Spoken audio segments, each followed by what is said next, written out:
যদি দেখো internet, video call, telemedicine, কি পরে ই লার্নিং, স্মার্ট অফিস, এই ধরনের শব্দ যদি উদ্দীপকে থাকে তাহলে বুঝবা সেটা বিশ্বগ্রাম থেকে আসছে। কোত্থেকে আসছে স্যার? বিশ্বগ্রাম থেকে আসছে। এই ধরনের শব্দগুলা তোমাকে ক্লু দিবে, দেখবা যে উদ্দীপকের ভিতরে কোনো না কোনো ভাবে এই ধরনের শব্দগুলা থাকবে। তারপর দেখো ভার্চুয়াল রিয়েলিটি ও কৃত্রিম বুদ্ধিমত্তা থেকে কোন শব্দগুলো থাকলে বুঝবা যে এই টপিক থেকে প্রশ্ন করা হয়েছে।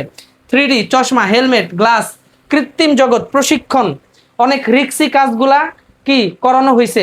এই ধরনের প্রশ্ন যদি থাকে যে সেইখানে উপস্থিত না হয়েই সে এই মজাটা অনুভব করছে, সে বাংলাদেশে বসে আমেরিকায় চলে গেছে, এই ধরনের শব্দ বা এই ধরনের কনসেপ্ট যদি থাকে তাহলে বুঝবা সেটা ভার্চুয়াল রিয়েলিটি থেকে প্রশ্ন করা হয়েছে। বুঝছো? তারপর দেখো কৃত্রিম বুদ্ধিমত্তা। কৃত্রিম বুদ্ধিমত্তার ক্ষেত্রে কি থাকবে? এক্সপার্ট সিস্টেম, মানুষকে হার মানানো, নিখুঁত সিদ্ধান্ত, স্বয়ংক্রিয়, অটো, এই ধরনের শব্দ যদি থাকে তাহলে বুঝবা সেটা কোত্থেকে আসছে? কৃত্রিম বুদ্ধিমত্তা টপিক থেকে আসছে। এই টপিকগুলো জাস্ট খালি তুমি একবার করে রিডিং পড়লেই পারবা, এত সহজ টপিক। তারপর দেখো ন্যানো টেকনোলজি, যদি ন্যানো টেকনোলজি থেকে উদ্দীপক আসে তাহলে তুমি কিভাবে বুঝবা? এরকম শব্দ থাকবে, ন্যানো, পরমাণু, কি অনু পরমাণু, ক্ষুদ্র, রোবট, 10⁻⁹ মিটার, এই ধরনের শব্দ যদি থাকে তাহলে বুঝবা সেটা ন্যানো টেকনোলজি থেকে প্রশ্ন করা হয়েছে। তারপর দেখো ক্রায়োসার্জারি, খুবই গুরুত্বপূর্ণ একটা টপিক, খুবই গুরুত্বপূর্ণ ক্রায়োসার্জারি। ঠান্ডা, নাইট্রোজেন, অর্গান, টিউমার, রক্তপাতহীন, এই ধরনের শব্দ যদি থাকে, এই ধরনের শব্দ ব্যবহার করে যদি উদ্দীপক থাকে তাহলে তোমাকে বুঝতে হবে সেটা ক্রায়োসার্জারি থেকে আসছে।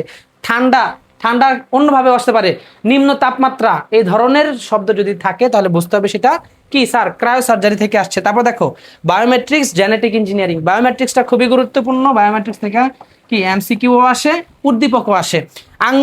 আঙুল, চোখ, মুখ, কণ্ঠ, হাজিরা, লক, এই ধরনের শব্দ।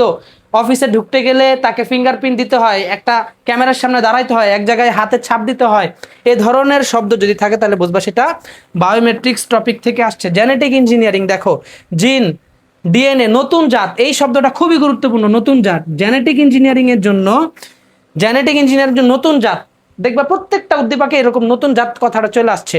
পরে কি পরিবর্তন, আগে এক ধরনের ছিল এখন অন্য পরিবর্তন চলে আসছে। এই শব্দগুলো যদি দেখো তাহলে বুঝবা কি জেনেটিক ইঞ্জিনিয়ারিং থেকে প্রশ্ন করা হয়েছে। বুঝছো? এই টপিকগুলো তুমি ভালো করে পড়লে ইনশাল্লাহ এখান থেকে একটা সৃজনশীল তুমি কমন পাবা। এইখান থেকে কিন্তু একটা সৃজনশীল আসবে যেটা 10 মার্ক প্লাস, এখান থেকে 4টা এমসিকিউ আসবে। তাহলে এখান